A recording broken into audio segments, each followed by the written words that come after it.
这礼拜来暗时，这天顶有上升啊，遭流星雨会当欣赏，特点钟的流星上侪会当到150粒。到时阵呢，民众免用吊镜，用目睭就会当看到。另外，讲到咱人类观测火星到达已经满60年了，台北天文馆也含这中央大学合作举办火星特展，带民众来熟悉有可能适合人类生存的行星。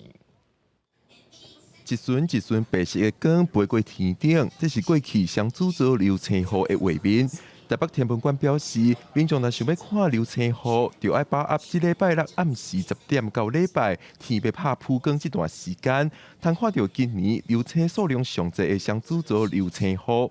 虽然拄到旧历11月14日满月，月光较强，较好观察。但是民众避免看往月亮的方向观测天文，就通减少月光的影响，流星雨就通看了较清楚。月亮起来的时阵，因若伫咧东边，你就往西边迄边看，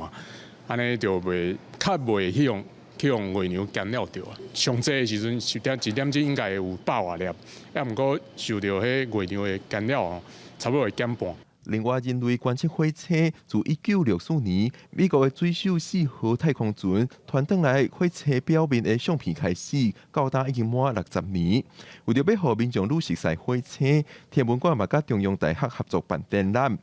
而且伫咧每年1月16日，通看到火星冲的天文现象，也就是讲火星、地球甲日头会连做一条线，是火星上靠近地球、上好观察的时阵。那火星冲呢，相对来说啊，就是比较近，所以你可以观测到地面上的那个地形会比较明显一点。比方说像上面有那个水手峡谷。我们从地球上我们地面上的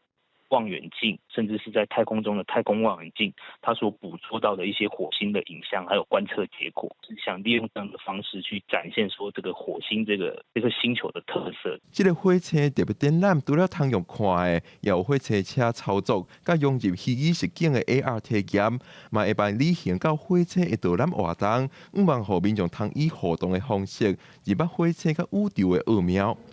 记者郭文曾准由台北报道。